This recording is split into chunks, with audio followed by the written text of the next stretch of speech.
Romains chapitre 11. Je demande donc, Dieu aurait-il rejeté son peuple?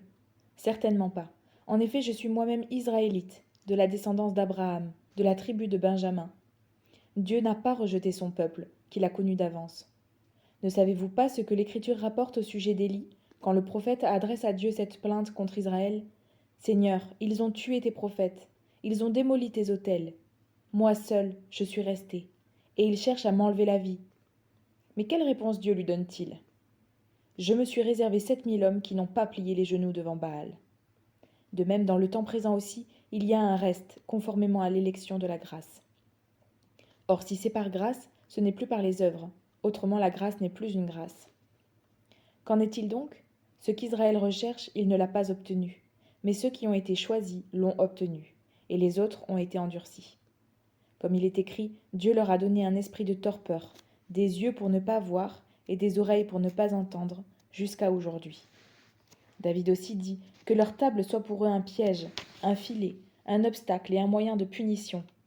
Que leurs yeux soient obscurcis pour ne pas voir, fais-leur courber constamment le dos. Je demande donc, serait-ce pour tomber que les Israélites ont trébuché? Certainement pas, mais grâce à leurs faux pas, les non-juifs ont eu accès au salut, afin de provoquer leur jalousie. Or, si leur faux pas a fait la richesse du monde, et leur déchéance la richesse des non-juifs, cela sera d'autant plus le cas avec leur complet rétablissement. Je vous le dis, à vous qui êtes d'origine non-juive, en tant qu'apôtre des non-juifs, je me montre fier de mon ministère, afin si possible de provoquer la jalousie de mon peuple, et d'en sauver quelques-uns. En effet, si leur mise à l'écart a entraîné la réconciliation du monde, que produira leur réintégration, sinon le passage de la mort à la vie? Or, si la première part de pain est sainte, tout le pain l'est aussi. Et si la racine est sainte, les branches le sont aussi. Mais si quelques-unes des branches ont été coupées, et si toi qui étais un olivier sauvage, tu as été greffé parmi les branches restantes, et tu es devenu participant de la racine et de la sève de l'olivier, ne te vante pas aux dépens de ces branches. Si tu te vantes, sache que ce n'est pas toi qui portes la racine, mais que c'est la racine qui te porte. Tu diras alors, des branches ont été coupées afin que moi je sois greffé. C'est vrai, elles ont été retranchées à cause de leur incrédulité, et toi c'est par la foi que tu subsistes. Ne fais pas preuve d'orgueil, mais aie de la crainte, car si Dieu n'a pas épargné les branches naturelles, il ne t'épargnera pas non plus.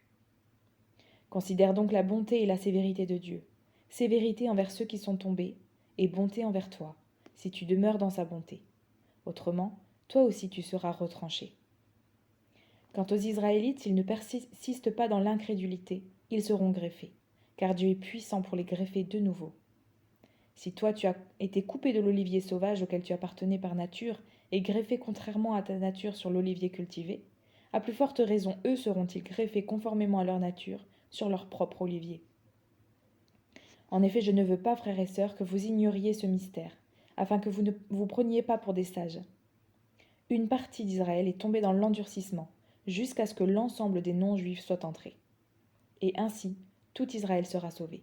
Comme le dit l'Écriture, le libérateur viendra de Sion, et il écartera de Jacob les impiétés. Et telle sera mon alliance avec eux, lorsque j'enlèverai leurs péchés. En ce qui concerne l'Évangile, ils sont ennemis à cause de vous.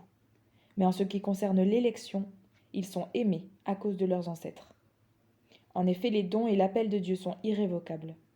De même que vous avez autrefois désobéi à Dieu, et que vous avez maintenant obtenu grâce à cause de leur désobéissance, de même, ils ont maintenant désobéi, afin d'obtenir eux aussi grâce à cause de la grâce qui vous a été faite. Car Dieu a enfermé tous les hommes dans la désobéissance pour faire grâce à tous. Quelle profondeur ont la richesse, la sagesse et la connaissance de Dieu! Que ses jugements sont insondables et ses voies impénétrables! En effet, qui a connu la pensée du Seigneur, ou qui a été son conseiller? Qui lui a donné le premier pour être payé en retour? C'est de lui, par lui et pour lui que sont toutes choses. À lui la gloire dans tous les siècles. Amen.